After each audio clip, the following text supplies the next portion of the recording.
Okay, this is Railroads and Industry Part 3. We're going to look at the career of a man named John D. Rockefeller, who remains to this day the wealthiest American of all time, and whose activities reshaped um, big business in the United States. Okay, to begin with, Rockefeller was born in 1839, I think, somewhere along there in upstate New York. Fairly large number of kids in the family. They later moved to Ohio, I think. None of this is particularly important, but according to some, his father was an alcoholic who abandoned the family. Can't confirm that. But he had decided when he was quite young that what he wanted to do was make as much money as he could and share it and use it for socially beneficial things. So here we go. He was involved in different kinds of, business stuff even when he was a kid. And during the Civil War, and he was of military age during the Civil War, and I believe hired a substitute to go in his place, but he was involved in supplying foodstuffs to the Union Army. He's buying produce from farmers, and along with some other investors, they formed a company, and they were filling contracts for supplying foodstuffs for the Union Army. Okay, figures out veggies aren't going to get him where he wants to go. So in around 1868, when he's 29 years old, he and his investment company bought an oil refinery. So that's what you need to do, guys. When you get to be 29, you go buy an oil refinery. Now, this is petroleum, and the oil industry is brand new in this country at the time. And the structure of that market was the same as everything else in those days.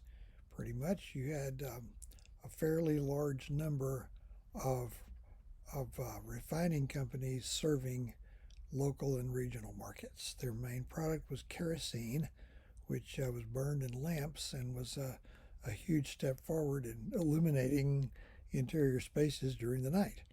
I mean, that was better than we'd ever done before. Before I go further with this, I want to call your attention to some things.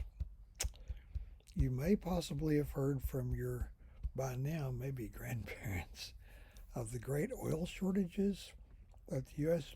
experienced back in the 1970s.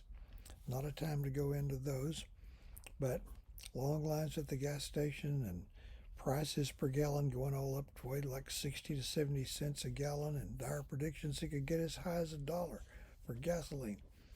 So you might have heard of that, but I doubt that you've ever heard of the great oil shortage of the 1840s.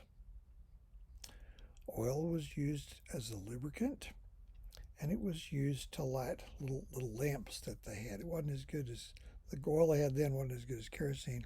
That's what they used it for, and everybody used it.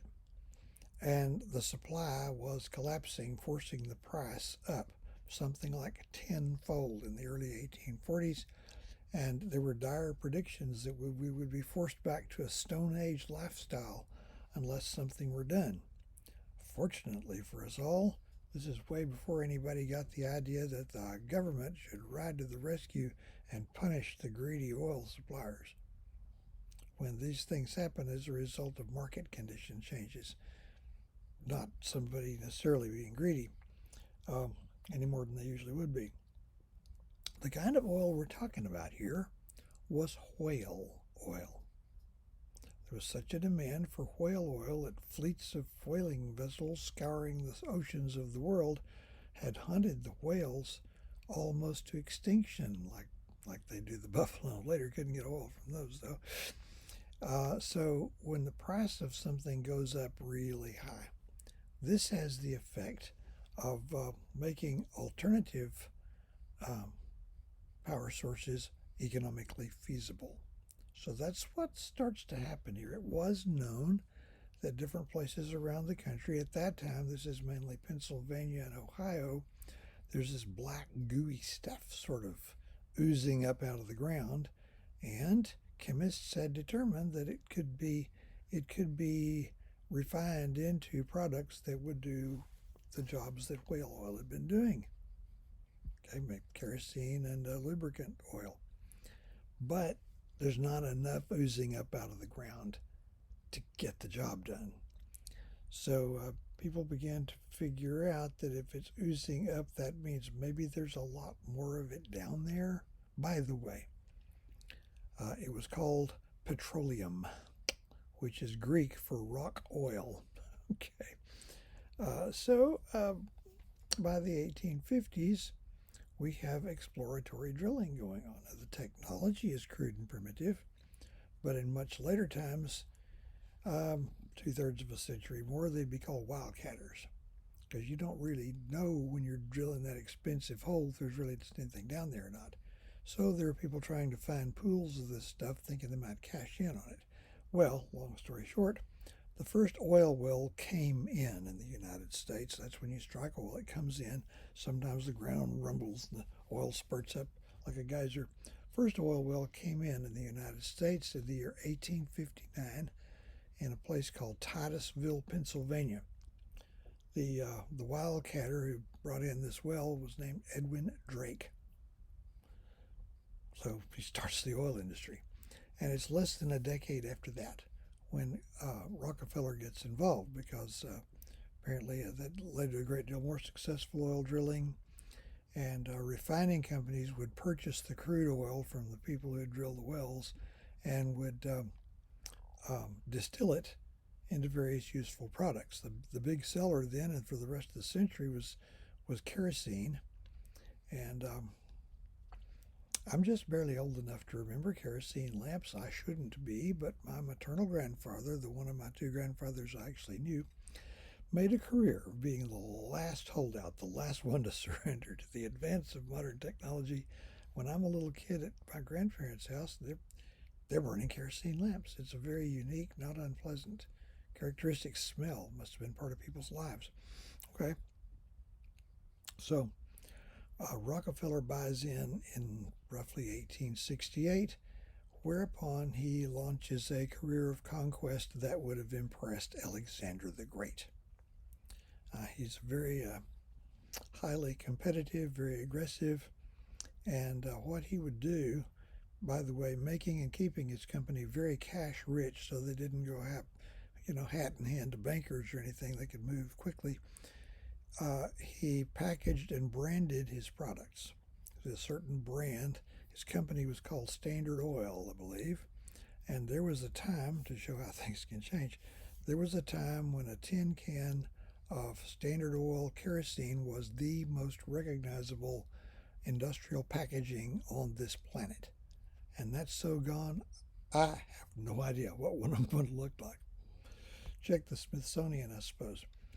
But he would invade the marketing area of his first target, invade the marketing area with packaged and branded and heavily advertised products, lubricants and kerosene, and price it lower than cost, so that the competitor would be forced to the brink of bankruptcy, whereupon Rockefeller's company would come swooping in and mercilessly pay full market value.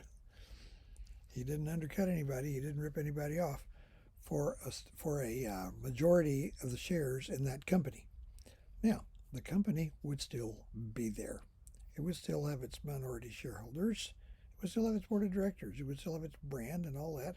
But John D. Rockefeller and his buddies would be the majority stockholder.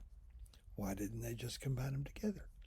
Because that would involve interstate corporate ownership, and not a single state allowed a corporation chartered within it to own a corporation chartered in some other state. Maybe they thought if corporations became interstate, they'd get to be too big to be regulated by states, which is true.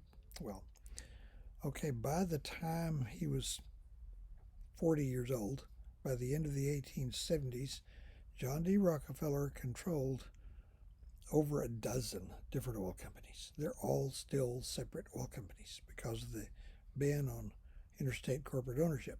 Okay, this is a management nightmare. And by the way, by the time he got through, and this wasn't until later, he controlled 90% of the oil refining capacity in the United States.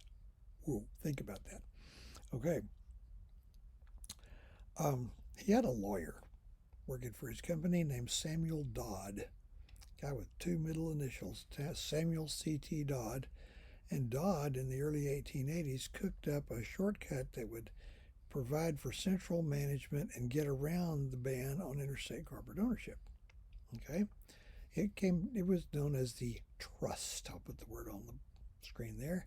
The trust, and that word sank itself deeply into the brains of Americans, and from then on, any big monopoly was called a trust, even though technically they stopped doing those in less than a decade. But we'll get to that. Here's the way it works. Let's say I'm John D. Rockefeller, and all you guys out there in internet land are minority stockholders in these various podunk junction oil companies that Standard Oil owns the majority of shares in. Now, here's we're going to make you a deal. We're going to make you an offer. You can refuse it, but it wouldn't be that smart. You can turn over your shares of stock to Standard Oil. They'll still be yours. Standard Oil will hold them in trust. That's where the term comes from, and vote them at stockholders' meetings. Consequently, that will give it effective centralized control of all these companies, and even though it doesn't own them outright, it can run them, manage them as if they are one gigantic oil company. So the trust was born. And the first trust, Standard Oil, became a trust in the year 1882.